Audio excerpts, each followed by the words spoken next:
Hey there, community. My name is Boo, Community Evangelist with the DevCentral team, and this is DevCentral Connects, and this is actually DevCentral Connects episode 100. So if you've been following along, we actually started a couple of years back at this point in 2020, and we'll bring on Jason in just a little bit here. He's joining me today, but we wanted to celebrate a little bit, and so we last week. Myself, Jason, Aubrey, Peter, and a bunch of other F5ers, along with the rest of the DevCentral team that you don't normally see on screen. We were all gathered together for some internal meetings, a bit of a annual kickoff. And so last week we ran some highlights from some older DevCentral Connects, and you got to see some familiar faces from the past if you've been following along. And so today is DevCentral Connects 100. So we're really excited about that. Thank you everybody for following along. If this is your first time viewing, click like, but also hit subscribe, because we come to you weekly with lots of good information about the world of F5, but also all the things that happen around F5 as well in the technology industry. So we'd love for you to follow along. And again, DevCentral Connects is in support of our DevCentral community, which is found on community.f5.com. So if you head over there, that's where message forums are, and you can connect with us, myself, Jason, Aubrey, Peter. We have our own group called DevCentral Connects on there, and we post all of the things that have to do with each show onto that message forum as well. A couple of things that I did want to also mention, and this just got finalized yesterday, is that we're going to be running our next DevCentral lab.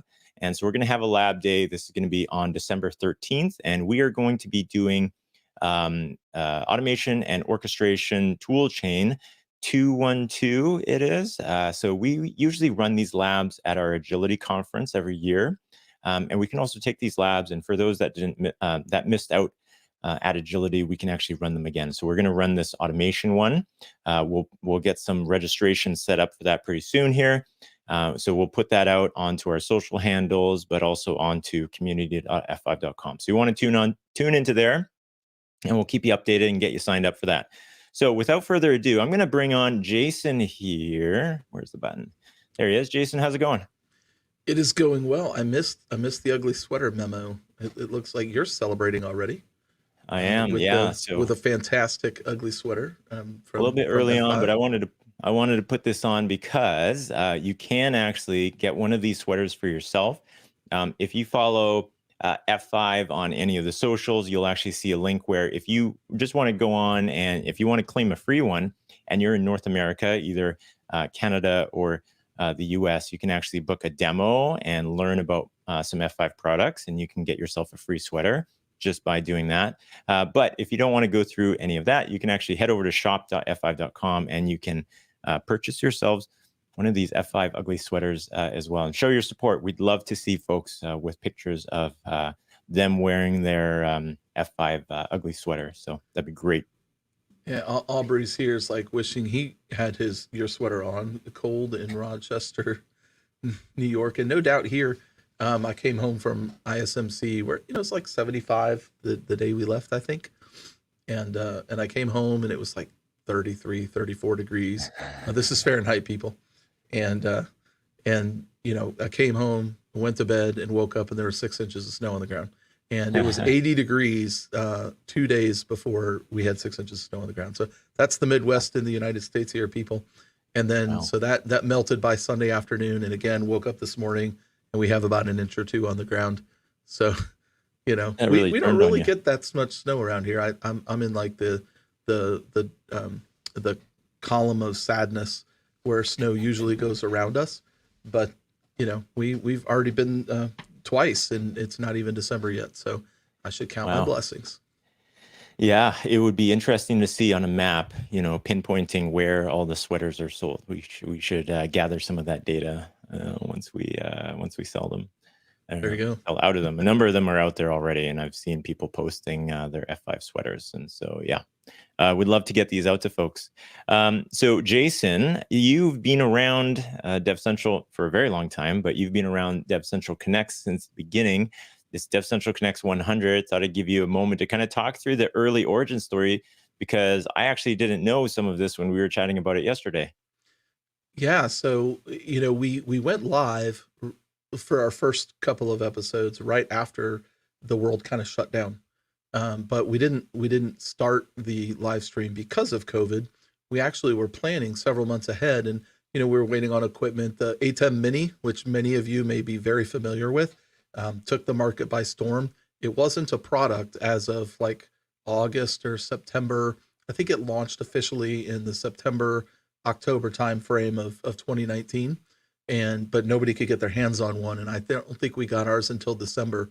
So we were in the preparatory stages of starting a live stream to be able to engage and connect with our community in a different way than just being on DevCentral, and asynchronously through just doing light boards and whatnot. And so, we started down the process, and then we were in the middle of pilot episodes that we were just kind of tweaking and tuning what the set looked like, and our interaction. And at the time, John Wagnon, who was still with F5, and I were in a studio here in our area, and so we had space that we could set up desks together and almost set up kind of like a news desk, and we could have that interaction, face to face, and see each other's nonverbal cues just with body language and all that, and which is different when you're virtual like this, because I can see you, but I'm not sitting next to you, and you can't read your body language as well, and so this is good. It's different. But we were going through all those trials of what works, what doesn't, and all that. And but COVID happened, and so we went live to say, hey, we know the world's kind of a scary place right now. Let's just get together, tell stories, be present with each other, because it was new and scary and all that. And our I think it was our very second episode. We did the APM episode with Jason Wooliver. Is that right? I can't remember. He's still with F5. He's in product management now. Yeah. Jason and Chaz, I think. Jason and Chaz, and then we had a guy from support as well, just to kind of walk through. The world just went remote overnight, and not everybody was really prepared for that. Some companies already had some of their workforce working at home. Some companies had none of their workforce working at home, and they might have had a little bit of infrastructure to allow you to like call in off hours, or connect off hours and solve a problem.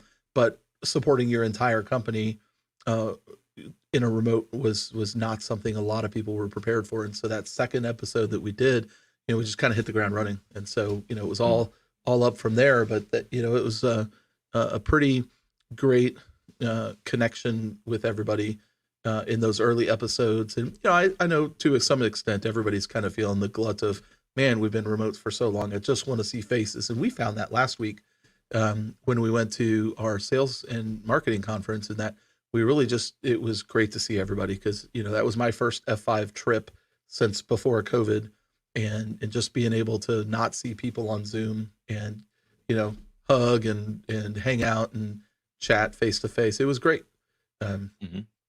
So, but this experience has been tremendous, and I'm glad that we've hit episode 100. Yay! Thank you, audience, for tuning in, and I look forward to the next 100. We want to keep getting fantastic. Better. Yeah, we want to keep getting better and bringing you guys and everybody great content and great connection. And so, if there's something you want us to talk about, if there are more, like Boo mentioned at the top of the show, more labs that you want to be involved in, let us know. Drop comments here. Reach out to us. Email devcentralteam@f5.com. We want to make this as good as we can for you. That's why we're here. Absolutely. Some people have asked us if, with people getting back into in-person type stuff, if we'll continue doing this. And of course, like, we're here to be there for the community continually. And again, there's so many asynchronous ways to interact with us, but this is our way of being able to be synchronous and being able to be live and interact with folks. So definitely the purpose of it. And we're going to make this however folks find the most useful. Things like the APM stuff coming in very timely with stuff like that. So that's great. We are going to also have a guest on besides Jason as well today as well. So we're going to have on Nick Garkusha in just a second here. But first of all, if you're subscribed to the DevCentral channel this morning, we had a video drop all around DevSecOps when it comes to blockchain, distributed applications. And so we'll just run a little bit of a teaser about that, but please do check out that video. If you are involved in that industry, there are some things to think about there. And I think if you're just kind of poking around that industry as well and you're looking at projects, I think there's some stuff to evaluate before you get into that project. Or maybe if you have that skill set, maybe there's ways that you can help out with that project. And this kind of gives you some ideas on what to look for. So we'll be right back after we'll roll this with we'll be back with Nick. Yeah, I was looking at this one hack. It's like $570 million in a cross-chain attack where a lot of hackers to forge transactions and send money back into their own crypto wallet. From your perspective, what's most susceptible at this point? Is it the on-chain, off-chain, cross-chain? What area is needing the most attention right now? Yeah, I think it gets riskier, right? Anytime you introduce like another chain. So I think if it's a cross chain or like a layer 2, usually there's this, we call it bridging, right? In the sense. So it's when you're bridging funds from like a layer 1 to a layer 2, or really a layer 1 and a layer 2 are really cross chain. Layer 2 is usually used for like the term of scaling. So you're trying to like scale the network. Cross chain might be a completely different protocol usually. So like an example would be if you somehow wanted to bridge like Ethereum to Bitcoin and vice versa, and like kind of make collateral funds across the networks, then that's more like kind of cross chain. But I think, again, it gets more risky in that sense. So I think that's probably a very important aspect of security. But I also think that, for most of the innovation and things that are happening, a lot of that is starting to happen on layer 1s. And so the smart contract security is also still obviously very important, because there is a large amount of settlement of like, Ethereum or other layer 1s on those same systems. Alrighty. So that's a great video. Please do check that out on youtube.com/DevCentral. You'll see the video uploaded to there. It's called DevSecOps for blockchain applications. But moving on, and as far as topics, we've got Nick joining us today. Nick is from our technical marketing engineering group. Senior technical marketing, no engineering, not building, just mostly using. Engineering Close videos and demos and stuff like that. They're really, you guys go pretty deep with your stuff, right? Like I think we've had a number of your videos from yourself and your team uploaded before, and you guys give really great, deep technical knowledge and expertise in driving people through use cases fully. I mean, we try to do that on DevCentral, but a lot of stuff that we touch on kind of touches on bits and pieces here. I notice you guys get really deep into full use cases. So the recent videos that you guys released is evidence of that. Yeah, we try to understand the use cases and then try to simplify them down to make it easier for people to try out the use case.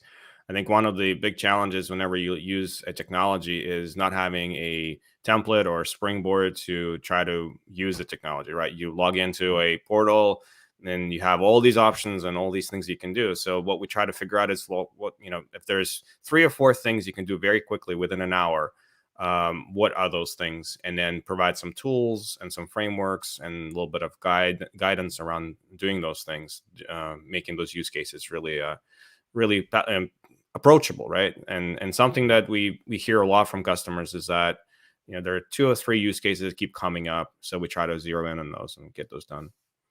Fantastic. And the recent ones that you released that we're going to highlight today.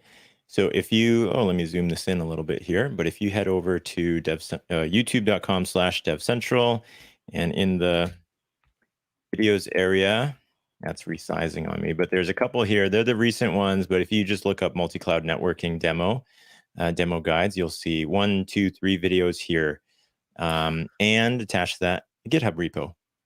Right. Yeah, it's kind of almost the other way around. We started off with we're thinking, well, in order for customers to try multi-cloud networking, you kind of need a guide to walk you through the basics. And what we built out is my team, super talented architects and networking guys that are just living and breathing this stuff. They said, why don't we build out this flexible framework? We call it the demo guide, and then we'll have 3 modules for 3 different clouds that you get to choose. And today we can support AWS and Azure, and we're adding Google Cloud support shortly. And essentially what that means is that it's almost like paint by numbers for building out a distributed app and connecting it using F5 distributed cloud, multi-cloud networking. And following the guide, you get to spin up all these different services, application services, and different clouds of your choosing. So if you do have Amazon or AWS and Azure, you can deploy one service in Azure, one service in AWS, and then connect the 2 with distributed cloud, and then add another one into a cloud of your choice as well. So we built out this guide, and as well as some tooling. There's some cool tooling that was created that generates and spins up a DNS zone, a subdomain for an app in order to make the connectivity easier. So you don't have to worry about creating your own domain or figuring out a way to go and do this like more tedious stuff. So we take all of the hard lift out of the equation. And once we built this guide, we thought, well, it would be kind of nice to record a walkthrough video of doing all 3 of these modules. So that's why we have 3 videos for the 3 modules for the 3 clouds. So pretty easy, 3, 3, 3, which is what you were showing on the DevCentral YouTube channel. That's fantastic. And with these, do these demos work with the free tier of Distributed Cloud? Some of them do, and some of them you can definitely get started and get working. And what we have discovered in the past, we've done a security demo guide, which was very similar. There are intricacies with how you configure certain things. So I'm not going to be giving any product guidance in terms of pricing, but if you are using distributed cloud, it's probably the easiest way to get started. And then certain services, you can definitely get pretty far with the guide and be able to configure most of the use cases yourself. Well, here's the deal that I'll make. Anybody who wants to try this out, you actually head over to, there's a link if you follow the F5 corporate accounts on social, you can actually get a free sweater. And then in part of that process, you can go ahead and speak, when you're speaking to those, to the account team, you can ask them to set you up with a demo tenant as well. And you can start playing with this. So you get a sweater and you get to play with the product at the same time. Is an amazing deal. I'll definitely do that. I definitely want the sweater. I've been playing with the product for some time, but I think that the benefit of having a tenant is you can also mess around and experiment with different things without having to break anything. So that's why templates are so nice in scripts. And then one thing that I forgot to mention, all of this is scripted out with Terraform. And that really allows you to spin up all of these services pretty quickly in different clouds. Just follow the guide, and we automate everything, all of the hard lift stuff. Yeah, for those that might be looking for, not just the deploying in the clouds, but maybe having a customer edge with distributed cloud, is that on the roadmap for this, or is that something that would be completely separate? No, this is a similar model, right? Because you can address edge deployment with this type of connectivity as well. In fact, we kind of walk through 3 different scenarios. One is SSL offloading, which essentially is accelerating your application, lowering latency by offloading the certificate processing to the edge, which is an edge use case. And then the other 2 are around layer 7 connectivity using HTTP load balancer, and also layer 3 connectivity. So layer 7 absolutely, and SSL offloading are both edge use cases, and we are using F5 distributed cloud global network to solve a couple of those use cases. So we kind of look at this less than a kind of a product oriented. We're looking at this as a use case oriented. We have multiple use cases that we're addressing, and definitely a few of them are applicable. But also to kind of foreshadow a little bit what you were discussing, we are working on this cool new demo guide and potentially a different application as well. Definitely going to be a different application, which will be all about edge computing and really doing some unexpected things at the edge using F5 distributed cloud. So that's going to be a pretty exciting thing coming up as well. Yeah, Awesome. Yeah, love to see keep those. Boo and Aubrey and I in mind for that, because Right. we all have our little Intel nooks sitting in our Mhm. Right. spaces for customer edge deployment. So if you need guinea pigs, we're available. Yeah. Oh yeah, We're in. absolutely. You Absolutely. might. Some of us are all in the same tenants. You might even have access to it already. Okay, so let's take a look at some of the comments on here before we move on to some of the news. Zarin recently found Jason's videos on Kerberos. Found them very informative.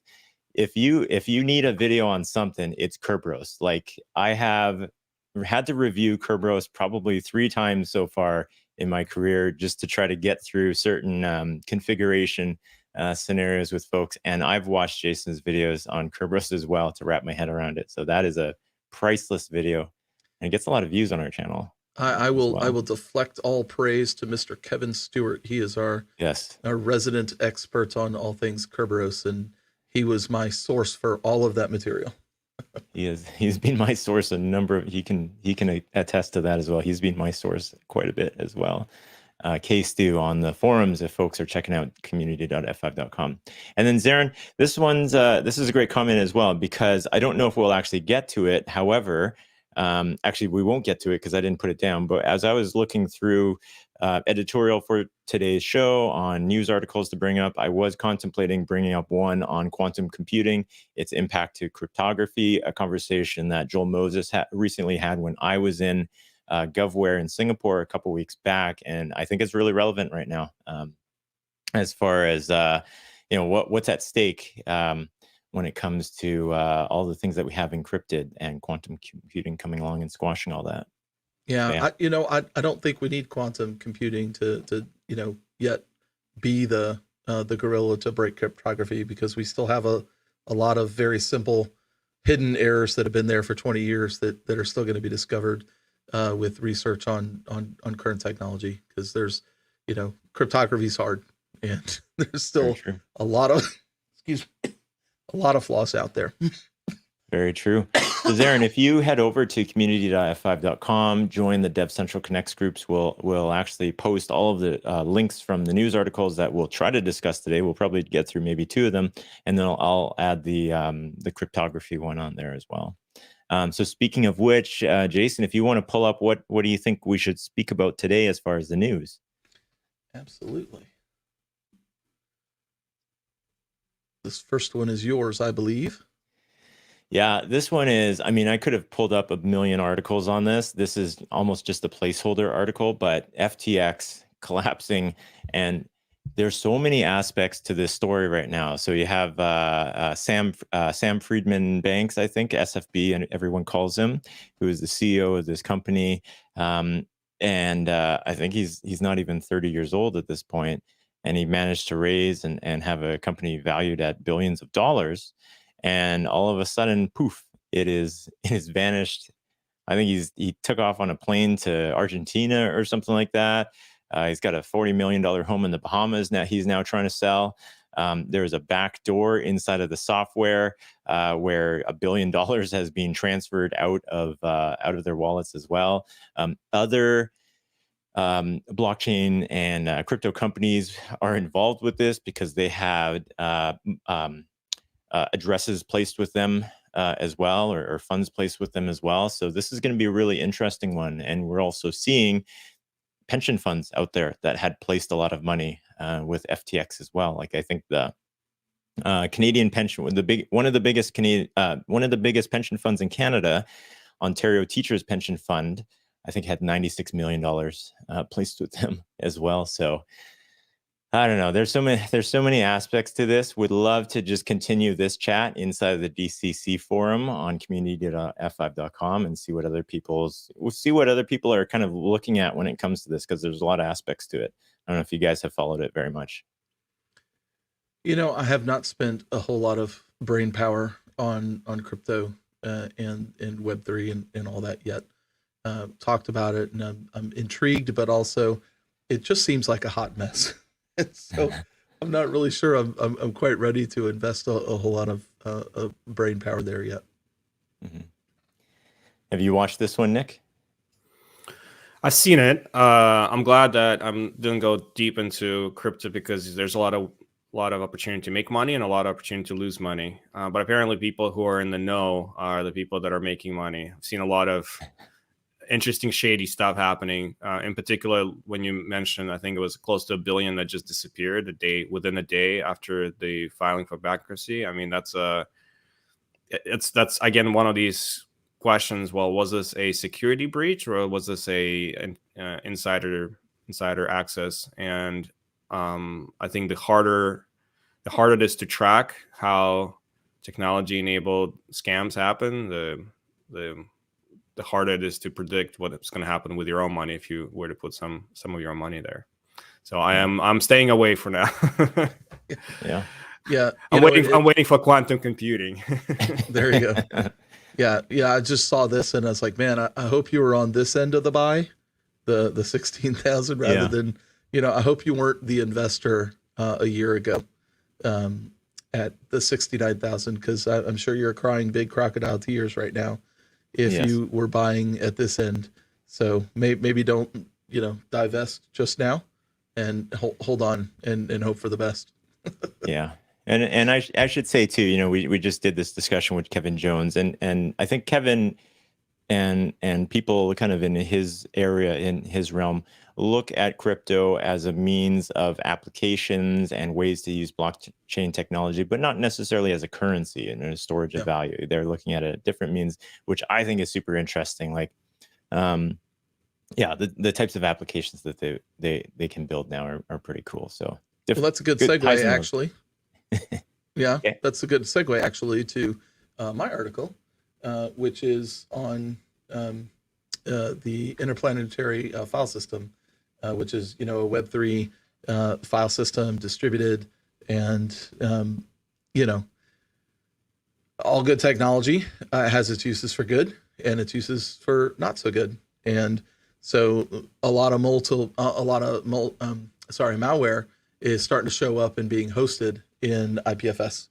And so, the guidance here is that, hey, technology can be used for good, it can be used for evil, and can't really fault the technology for that. It's just a use case. And so everything's being hosted here now, not everything, but they're starting to use them for illegitimate use instead of legitimate use. And so some of the guidance is if your organization is not yet investing in anything IPFS, for all the gateways out there, go ahead and block them, because if there's no valid use for your organization to be targeting or using those, then blocking it will provide some level of protection for now. Obviously, as it scales, that's going to be harder and harder. But for now, that's something that you can do in order to provide some semblance of protection, limit your threat landscape there a little bit. Yeah, nice. Interplanetary file. I don't think I'd heard of the interplanetary. So. Yeah. It's one of those storage is obviously, storage, compute, memory, all those things are part of any system that you're building, and store. That's one of the founding blocks of storage for Web3 technologies. Not the only, but one of them. Nice. It's a fantastic, I think, distributed approach to access content, right? The main difference being, the difference between HTTP or HTTPS protocol and IPFS protocol. It's just like IPFS : / and like one gobbledygook long ID. Right. Loads up the content right away, which I think is a awesome way to distribute that content. But like the article says, you can't now block a particular node or block a particular malicious piece of content if it's now part of the network. What's interesting to me is how this problem will pop up when more browsers will natively support IPFS. Because right now I think there's only one browser. I think it's Bravo that supports IPFS. Although I think there's ways around it with like Chrome plugins and etc., Firefox plugins. But the more native support for that, it means that if you're a unsuspecting user, receive a link, now at least you can sort of look at HTTP protocol and kind of say, oh, okay, this is spam, or this is not legit. It's gonna be interesting to see how that's going to change with IPFS support. Yeah, a new opportunity for new tools to be developed and built and monetized and all those things. So maybe a new blue ocean for somebody out there. Yeah, exactly. Alrighty. Well, I think we've hit the top of the hour. So, Nick, thank you very much for jumping on with us today. For sure. Yeah, I appreciate the opportunity, particularly since it's the 100th show. Yes. I imagine everybody gets a sweater when right, Jason, when you That's attend right. the 100th show. Yeah. A sweater and a mug. I think we gave out all the mugs last week at ISMC. So sorry, you're not getting a mug. But maybe Leslie has one. Leslie, can you hook Nick up? Yeah, in the archives. Awesome. Yeah. All right, Nick, I'll Thanks, bring guys. you backstage, but thank you very much for joining us today. Appreciate it. Appreciate your time, Nick. Yeah. See you soon. Alrighty. So that wraps up today. Again, DCC 100. Super proud that we got here, made it this far. Many more to come. Jason, thank you for starting this whole thing. Actually, I know this was probably 95% your brainchild. I'm sure, putting all the bits and bobs together, and then having a wonderful co-host, Jason or John, to come along with you as well to support all of those things. So we got to thank you for getting us this far. Absolutely, and thanks to you and to Aubrey and to Peter and all the team that makes everything work, going forward, because everything that we do, we're all replaceable, and I know that about myself, and maybe when I was young career, I thought, oh man, the company really needs me. I was like, nobody needs me. I'm a replaceable cog just like anybody else. So I'm appreciative, in the month of here in the United States, for Thanksgiving that happens here in a week and a half. I'm thankful for all the people that invest in doing what we do. Certainly for the level of excellence and skill that you've brought to the team to help us up-level this experience. For Aubrey coming in and doing some crazy sound work for us, and so yeah, it started with John and I, but it certainly is not, I don't claim it to be my baby at all. This is an us thing, and I love doing it, and I love that you guys are here. Yeah. I would be remiss to not mention Aubrey and Peter as well. People wouldn't be showing up if it wasn't for Peter, with all of his crazy promos that he does for us, all the things that you're not going to find me singing on camera at all. So Peter, taking on that kind of stuff and building us up and helping us out with stage presence and stuff like that. And yeah, Aubrey coming on as well, helping us out with the audio side of things. Total team effort. And all the folks that you don't see on camera, Leslie, Leaf, Rebecca, and our, I don't know what adjective you would want to use today, Jason, to describe Tony as well. But all the people our on the indomitable legion. Yeah, fantastic. All right, folks, thank you very much for joining us today. Join us next week, Tuesday, 8:30 a.m., same time for DCC 101. Otherwise, thanks a lot, folks. See you next time. Take care, everyone. Well, thanks for checking out that video. If you have any questions, leave a comment down below. While you're down there, hit the like button and subscribe if you haven't already. You might want to check out one of these videos over here. And if you haven't already, go check out community.f5.com. This is where all the DevCentral Connects hosts hang out, as well as the rest of the community. It's free to sign up, and we'll see you there.